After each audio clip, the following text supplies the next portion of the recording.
Povo brasileiro, primeiramente, antes de perguntar se está tudo bem, eu peço, se inscreva no canal, compartilhe o vídeo, curta e deixe sua pergunta no comentário. O que você quer saber que a novela não conta? Ou qual dúvida você tem daquilo que a novela conta?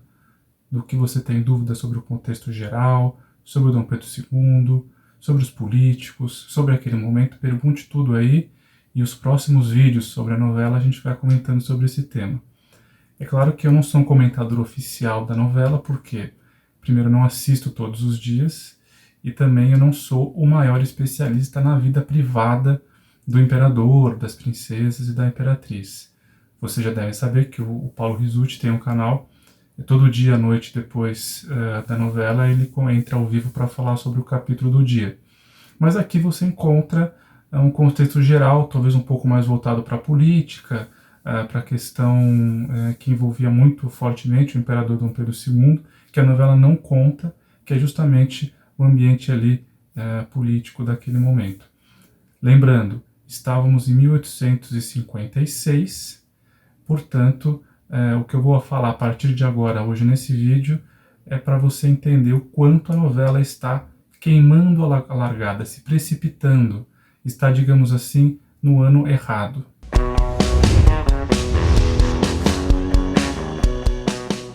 Então, na verdade, vamos começar por uma coisa que eu vi na semana passada, se não me engano, ou no começo dessa, não me lembro bem, que é a Teresa Cristina comentando com algum empregado do Paço de São Cristóvão sobre as críticas que o Dom Pedro II e ela sofriam dos jornais republicanos. Então vamos lá. É claro que pesquisas podem me desmentir, talvez alguém tenha alguma informação diferente da minha, pode comentar aí também, mas até onde eu sei, em 1856, não havia realmente uma imprensa republicana forte, a ponto de preocupar os imperadores, tá? Isso é muito importante porque a gente às vezes tem a ideia de que durante todo o Império a monarquia foi se mantendo malemar capanga, enquanto a república vinha batendo de todos os lados. Na verdade, os anos 50, né, do Império no Brasil foi uma década de bastante solidificação da monarquia. Você tinha o Dom Pedro II já maduro para governar, você ainda não tinha a Guerra do Paraguai, o contexto confuso dos anos 60, que vai levar ao movimento republicano e ao Partido Republicano. Então, os anos 50 é um ano em que a monarquia não era seriamente contestada, nem pelos políticos mais liberais ou mais radicais. Até porque radicais mesmo, como a gente entende, eles vão participar mais das discussões a partir da década de 60. Não que eles não existissem, mas eu não acho que seja possível considerar que nos anos 50 do século XIX havia imprensa republicana que preocupasse os imperadores. Não havia. Primeiro porque a gente vai entender que imprensa republicana forte vai surgir no finalzinho dos anos 60, mas principalmente nos anos 70, e mesmo os radicais, aqueles que nós chamamos hoje, que a historiografia chama de radicais, eles vão se firmar através de comícios e eventos nos anos 60. Inclusive tem um livro do José Murilo de Carvalho sobre isso, sobre os comícios radicais da década de 60, que eram recheados de políticos identificados em maior parte com o Partido Liberal, né, que defendiam pautas que eram consideradas radicais, mas não necessariamente o republicanismo. Para você ser radical na década de 60 do século XIX, você precisava defender o fim do Senado vitalício, a responsabilidade pelos atos do poder moderador. Pouquíssima gente era a favor da abolição do poder moderador, mas todos os radicais, todos os liberais eram a favor da responsabilidade dos ministros pelos atos do rei, do monarca no poder moderador. Isso já era considerado meio pé no radicalismo. E o fim do Conselho de Estado. O fim do Conselho de Estado também era uma pauta radical, entre aspas. Assim como outras, né, claramente. O voto direto, por exemplo, então você tinha a eleição em duas fases, até 1881, e muitos liberais ou radicais, como se chama, eles eram a favor do voto em uma fase só, do voto direto, Vamos discutir em outro vídeo melhor as eleições. Dúvidas sobre isso também no comentário, por favor, para eu saber o que falar no vídeo sobre eleições, que é um tema muito, muito amplo, tá? Então quando a Teresa Cristina fala de uma imprensa republicana, também está queimando a largada, não é assim. Em 1856 não havia imprensa republicana. Se essa discussão fosse ser inserida na novela, era melhor que a novela estivesse já no finalzinho dos anos 60, mas principalmente nos anos 70, que é onde a imprensa republicana vai realmente começar a ganhar força. Não que os republicanos tenham dado dor de cabeça ao imperador, nem mesmo nos anos 80, porque ele era amigo de republicanos, contratou republicanos para ensinar os seus netos, enfim, não havia problema para ele em relação a isso. Muito menos nos anos 50, isso não era uma preocupação nem de perto para o Dom Pedro II, tá bom? Isso é um ponto importante. Outra coisa é que na novela tem um personagem chamado Dom Olu, que é provavelmente um negro liberto, não é escravo, né? E ele é claramente inspirado, na minha opinião, e também na opinião de outras pessoas, num personagem real do Império que se chamava Dom Obá II, que era um príncipe africano. E Dom Pedro II se referia a ele com majestade mesmo, assim como na novela mostra. A questão é que esse Dom Olu, ele está em 1856, já com uma certa idade. O Dom Obá, em 1856, tinha 11 anos, então a novela realmente queima a largada novamente. A impressão que eu tenho sempre é que a novela gostaria de estar nos anos 60, até para a Guerra do Paraguai, todo o contexto republicano e o Dom Obá, mas eles só se fixaram em 56 porque foi o ano que a Condessa de Barral começou a trabalhar no Paço de São Cristóvão com as princesas. Então, parece que é a única razão principal para que a novela tenha escolhido esse ano. Porque todo o resto que eles estão tratando de temas de forma muito adiantada. Então, o Dom Olu, na novela, ele é inspirado no Dom Obá. Tá? O Dom Obá é um príncipe africano, como eu disse, que lutou até na Guerra do Paraguai, era muito amigo do Dom Pedro II, monarquista convicto, e, enfim, era patriota, digamos, até certo ponto, em relação ao Império Brasileiro.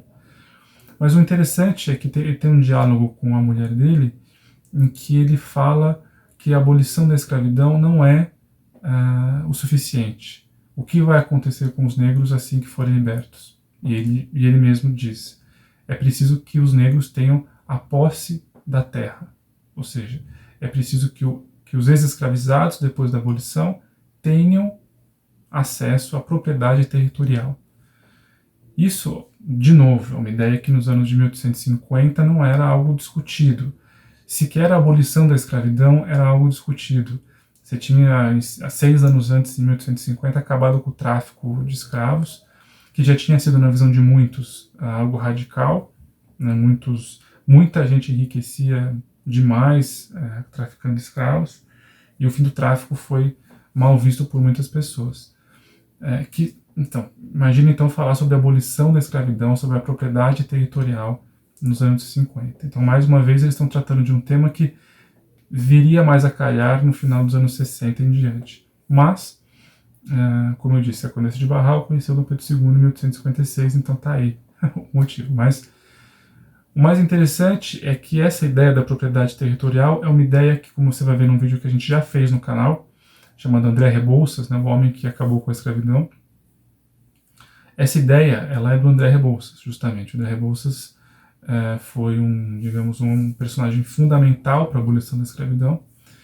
E nos anos de 1880 e final dos anos 70, ele já vinha trazendo essa ideia da propriedade territorial, da democracia rural, como ele dizia. Que ele tinha todo um plano de que, obviamente, os escravizados precisariam ter o acesso à terra. Ele tinha ideias de como favorecer de forma justa e legítima que os ex-escravizados pudessem ter acesso às suas porções de terra, e é uma ideia muito trabalhada por ele. Tá? Existem alguns trabalhos acadêmicos muito interessantes sobre o tema fundiário do Império. Então a novela pega esse Dom Obá, cria o Dom Olu, mais velho, numa época diferente, e coloca, através das falas dele, ideias que vão vir de outra pessoa, que é o Rebouças, que era filho de um político importante da época da independência do Brasil, que trabalhou muito na Câmara dos Deputados na época da regência, e ele era um grande engenheiro, assim como seu irmão, e teve uma participação importante na articulação que levou à abolição da escravidão. Então, só para vocês entenderem um pouco as inspirações da novela para colocar esses personagens. Volto a dizer, a novela está se adiantando no tempo.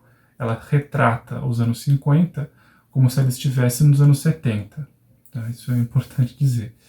Mas, como eu já disse, para a novela, a trama principal é a relação amorosa entre o Dom Pedro II e a Condessa de Barral, que é uma outra. Eu não vou entrar nessa seara porque não é a minha área de especialidade.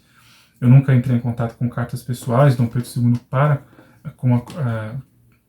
diálogos por carta da Condessa com Dom Pedro II.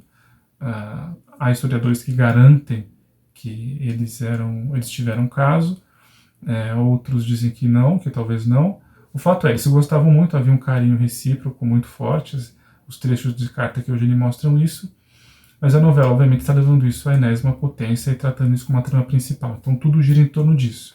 Então você vê que a novela quer tratar sobre temas importantes, como o republicanismo, a imprensa, a questão da escravidão, a discussão a respeito da abolição da escravidão e da inserção dos ex-escravizados na sociedade, mas a Guerra do Paraguai, né, como já disse aqui também, mas eles não teriam como juntar tudo isso com o momento em que o Dom Pedro II contrata a Condessa de Barral para ser a preceptora das suas filhas.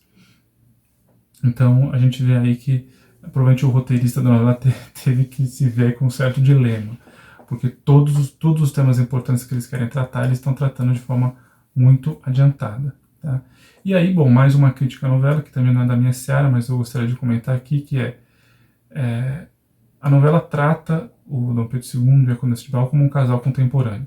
A Condessa de Barral, nessa novela, está sendo tratada como uma simpaticona do Instagram, assim, uma jovem emancipada, desimpedida, quer dizer, desimpedida não, porque ela é casada, né? Mas enfim, muito adiantada no seu tempo, que abraça os seus escravos, fala de amor com os seus escravos, corre na chuva com Dom Pedro II sozinha, como se estivesse um caso de amor com um anônimo qualquer, e as coisas não eram bem assim. Então, mas para você entender, a novela não faz isso porque ela não sabe o que está fazendo, ela faz isso porque ela precisa criar uma identificação público-personagens, e eu imagino que a novela entenda que ela não conseguiria fazer isso se ela retratasse realmente as relações sociais e hierárquicas realmente como elas aconteciam no século XIX. O Dom Pedro II não ia visitar as escolas acompanhado sempre sozinho com a Condessa a pé na rua, com a chave do Teatro São Pedro no bolso para caso chovesse. Então, assim, isso não acontece. Então, só para você entender, não ficar nervoso, porque vai vir coisas piores virão em relação a isso. Mas a novela, mesmo quando como trabalha em uma outra época, ela precisa trazer a identificação do público para o público atual. Então precisa criar uma identificação. Então eles falam como se fossem pessoas do presente. A Marina Ximenes, como Condessa de Barral, parece que a qualquer momento ela vai sacar o celular e tirar uma foto e postar uma história no Instagram. Enfim, faz parte do que a novela entende que deve fazer para chamar a atenção do público. Se você quiser ver alguma coisa parecida, um pouco mais respeitosa em relação ao que era as relações hierárquicas sociais da época, você pode procurar um documentário ou um filme histórico, apesar de que, enfim, há várias críticas sobre os filmes que existem, mas em relação a esse ponto eles são um pouco mais fiéis a uma preocupação um pouco maior. Se você tiver sugestões de filmes e obras de épocas aqui também no comentário, coloque aqui, a gente pode discutir sobre isso também. E é isso, pessoal. Mais coisas que vocês queiram falar sobre a novela, vocês me digam, por favor. Vamos continuando. Eu estou para lançar um vídeo sobre as eleições no Império, que é algo fundamental. Pouquíssima gente sabe como acontecia, se acontecia, quando acontecia. Então coloque suas dúvidas sobre esse tema também, que logo vem um vídeo completo sobre isso, tá bom? Então, Se você tiver tempo de acompanhar a novela, acompanhe, senão não tem problema, você não está perdendo muita coisa, tem muitos canais que falam sobre a novela, mas é sempre interessante a gente ver como que as obras audiovisuais tratam a história do Brasil, porque isso diz muito mais sobre o tempo atual, sobre esse contexto específico de hoje, do que sobre o século XIX em si. Tá bom? Então um grande abraço e até a próxima.